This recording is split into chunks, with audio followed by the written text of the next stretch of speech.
आज कर रही थी बेटी का बैग पैक क्योंकि वो जा रही थी स्कूल ट्रिप पे। तो वो स्कूल ट्रिप में कहाँ जा रही है ये तो हम देखते हैं आगे व्लॉग में। तो चलो पहले करते हैं व्लॉग को स्टार्ट। तो welcome to my new vlog.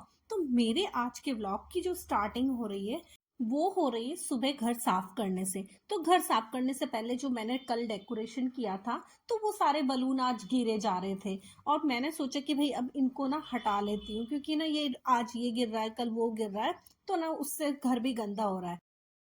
तो मैंने ना सारे के सारे बलून को निकाल कर और रूम में डाल दिया। इनको मुझे बाहर फेंकने का मन नहीं हो रहा था तो मैंने सोचा कि ठीक है चलो रूम में डाल देती हूँ। तो इस रूम को हम ज़्यादा यूज़ करते भी नहीं है। इसमें यावी कभी कभी पढ़ने के लिए आती है, वो भी बहुत कम, वैसे वो रूम में ही बैठ के पढ़ लेती है। तो बस मैंने ना ये यहीं पर डाल दिए थे। तो यहाँ पर मैंने ना जो फ्लोर पे ही ना मैट्रेस डाला हुआ है और यावी कभी कभी यहाँ बैठकर पढ़ लेती है। तो फिर मैंने सारे के सारे वहीं पर डाल दिए। तो सारे बलून मैं बोल रही थी यावी से कि इन्हें तुम फोड़ लेना, तो उसने बोला था कि मुझे ये ना सब फोड़ना है।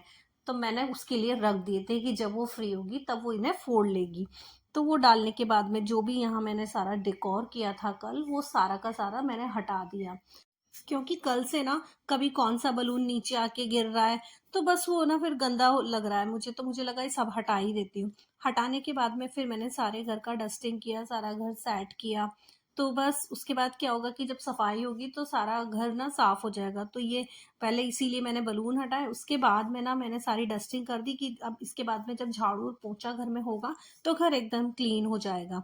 बस फिर उसके बाद में मैं लग गई थी अपने मंदिर को साफ करने के लिए। तो मैंने बाहर से ही मंदिर की सफाई की थी, लेकिन हाँ मुझे एक दो दिन में ना मंदिर के अंदर से सफाई करनी है। और जो सारे भगवान जी के वुलन निकले हुए हैं अभी विंटर्स में, वो सब मैं सोच रही हूँ कि वॉश करके अंदर रख दूंगी। और ये जो सारे के सारे समर वाले कपड़े हैं ना वो मैं लड्डू गोपाल जी के निकाल लूंगी।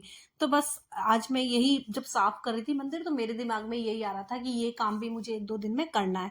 उसके बाद में डाइनिंग टेबल को थोड़ा खाली किया, साफ किया। ये डाइनिंग टेबल कभी खाली नहीं रहता है, मैं बहुत कोशिश करती हूँ कि मैं इसको थोड़ा खाली करूँ। और ये जो था, ये बुके आज यावी को स्कूल में ले जाना था, जो मैंने बनाया था उसको आज स्कूल में मंगवाया था। और वो इतनी हमेशा इतनी केयरलेस है कि वो हमेशा ऐसा ही करती है। वो आज इसको यहीं पर भूल गई, मैंने बनाया और उसने यहीं पे छोड़ दिया। तो बस सोच रही थी कि अब मैं स्कूल पहुंचा भी नहीं सकती तो छोड़ो। उसके बाद में मैं लग गई थी उसके कपड़े पैक करने के लिए। तो उसे स्कूल ट्रिप में उदयपुर जाना है। तो मैंने उसके कपड़े पैक कर दिए कि शाम को रात के टाइम में वो लोग निकलेंगे। तो अभी तो मैसेज आया नहीं था कि कितनी बजे निकलना है। तो फिर बाद में फिर जब मैसेज आया तो वो लोग जो है, मैं उन्हें 10 बजे का टाइम दिया था हम लोगों को कि बच्चों को 10 बजे छोड़ना है। तो हम लोगों ने जो है उसे 10 बजे छोड़ दिया था। बाद में वो जब निकली थी तो 12 बज गए थे, मुझे बता रही थी कि 12 बजे हम लोग निकले थे। तो ये लोग मॉर्निंग में पहुंचेंगे, उसके बाद में पूरा दिन ये लोग घूमेंगे और रात को डिनर करवाकर इन लोगों को बस में बिठा दिया जाएगा। मतलब स्लीपर बस है तो उसमें ये लोग आएंगे। उसके बाद में ना ये शायद रात को लेट तक यहाँ आ जाएंगे। इसीलिए मैं सारे के सारे जो इसके कपड़े थे वो रख रही थी, क्या क्या चीज की इसको जरूरत होगी वो सब चीज याद कर करके मैं इसका बैग पैक कर रही थी कि कोई चीज इसे रह नहीं जाए। बाद में इसने ये वाला बैग छोड़ गई और दूसरा छोटा बैग पैक कराया कि मम्मी ब्लैंकेट भी मुझे एकदम पतला वाला दो और बाकी का सामान भी मुझे ना कम कर दो, क्योंकि मैं इतना बड़ा बैग नहीं लेके जाऊंगी। उसके बाद मैं लग गई थी लंच बनाने के लिए। तो लंच में ना आज मैं बहुत स्पेशल बना रही थी, छोले बना रही थी और साथ में मैं बना रही थी मटर की पूरी। और ये मटर की पूरी जो है वो मैंने बंगाल में सीखी थी, जब मैं वहां रहती थी वहां पर ये बहुत खाई जाती थी। तो मटर का एक स्टफिंग होता है जिसे आटे के गोले में फिल करके और उसका एक पूरी बनाया जाता है, जिसको वहां पर ना राधा वल्लभी कुछ बोलते हैं। शायद मैं सही प्रोनाउंस कर रही हूँ। तो मुझे और विपुल को और यामी को तीनों को ये बहुत पसंद है। और जब मैंने ना एक बार घर में बनाई तो ये सब लोगों को बहुत पसंद आई थी। तो ना भैया और वंशिका को भी मैं बनाकर खिला रही थी ये, कि चलो आज दोपहर में ना यही बनाती हूँ। तो इसके साथ में छोले बना लेती हूँ और साथ में ना ये बनाती हूँ। और ये बहुत टेस्टी होती है। इसकी स्टफिंग में मटर, लहसुन, अदरक, हरी मिर्च, इनको दरदरा पीस लिया जाता है और फिर इसको थोड़े से ऑयल में ना कुक कर लिया जाता है, जिससे जो वो जो हमारा मसाला तैयार होगा ना जो स्टफिंग का, वो अच्छे से बाइंड कर पाए और आटे की गोले से बाहर ना जाए। इसके लिए इसको थोड़ी सी देर ना मैं कुक कर लेती हूँ और फिर ये बहुत टेस्टी बनती है। तो इस स्टफिंग को मैंने तैयार कर लिया था। और उसके बाद में फिर मैंने ना, मुझे लगा कि कहीं मसाला जो है बनाते टाइम बाहर ना आए, इसलिए मैंने इसमें बाद में 1 चम्मच जो है वो बेसन भी डाल दिया था। तो बस उस पहले लहसुन की और अदरक की पेस्ट को भूना था और उसमें फिर मैंने ना मटर मिला दिया था और मिर्ची, इनका पेस्ट बनाया था बहुत दरदरा वाला। तो वो मिलाकर लाल मिर्ची पाउडर, नमक डाला और बस इसके अलावा तो मैंने मसाला इसमें कुछ भी नहीं डाला था। और ये करने के बाद में फिर मुझे लगा कि थोड़ा सा बेसन मिला देती हूँ, तो सिर्फ 1 छोटा चम्मच मैंने इसमें बेसन मिलाया था और इसको अच्छे से भूनती रही जब तक कि इसने ना कढ़ाई को नहीं छोड़ दिया और एकदम ये डो की तरह हो गया था। फिर उसके बाद में मैंने इसको निकाल लिया और फिर आटा लगाया। तो आटा एकदम सिंपल पूरी का जैसा आटा होता है ना, सेम वैसे ही लगाना होता है और उस आटे के छोटे छोटे से गोले बनाने होते हैं और उस गोले में फिर ये इसकी स्टफिंग को फिल करना होता है। मतलब जितना बड़ा गोला है उससे हाफ से भी कम स्टफिंग भरनी होती है और उसको अच्छे से फिल करने के बाद में पूरी की तरह बेलना होता है और बेलकर इसको अच्छे से ना क्रिस्पी क्रिस्पी तलना होता है। तो हम इसे मटर की कचौड़ी बोल सकते हैं। मतलब मेरे हम लोग तो जैसे कचौड़ी जैसा ज़्यादा लगता है, लेकिन हाँ वहाँ पर इसको मटर की पूरी।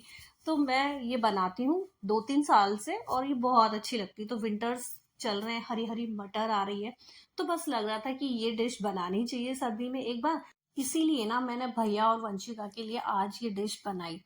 तो ये बहुत अच्छी बनी थी। विपुल भी फिर आ गए थे तो उन्होंने भी खाई और हमको तो सबको ये पसंद है और फिर उन दोनों को भी ना ये बहुत अच्छी लगी। तो आज सबने अच्छे से खाना खा लिया और मुझे भी बनाकर बहुत अच्छा लगता है। जब सारा खाना ना सबको पसंद आता है तो वो चीज़ बनाने में ना एक अलग खुशी मिलती है। तो मैंने ना आज ये बनाया। उसके बाद ना शाम को भी ना क्या हुआ था कि इसका स्टफिंग इतना सारा बच गया था कि फिर मैंने सोचा कि अब पूरी तो किसी का खाने का मन नहीं है, तो मैंने ना इसी के पराठे बना दिए थे शाम में, क्योंकि स्टफिंग ज़्यादा था। दिन में तो किसी ने इतना ज़्यादा खाया नहीं था, स्टफिंग मुझसे ज़्यादा बन गया था।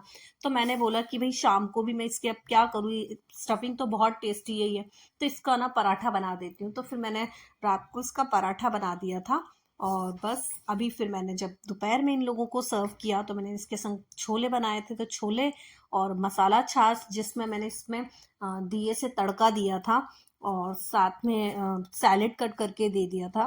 तो ये थी दोपहर की थाली।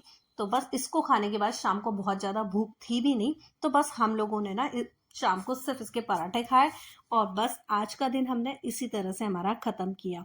और शाम को ना हम चले गए थे यावी को छोड़ने के लिए। तो हम लोग जो है वो 9:45 पे निकले थे, क्योंकि 10 बजे का टाइम दिया है तो हमने सोचा कि 10 के बाद पहुंचा देते हैं। तो हमने पहुंचाया तो एक बस खड़ी हुई थी, तो हम देख रहे थे कि ये तो सिटिंग है।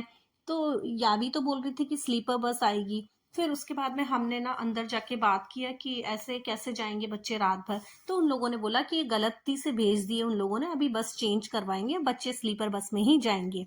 तो बस छोड़ा और फिर हम लोग वापस निकल गए घर के लिए। और यावी यहाँ से निकली थी 12 बजे, तो हम लोग तो 10:30 बजे वहां से आ गए थे और फिर हम लोग घर पहुंच गए। तो बस आज का मेरा व्लॉग यही था। Thank you for watching, bye bye.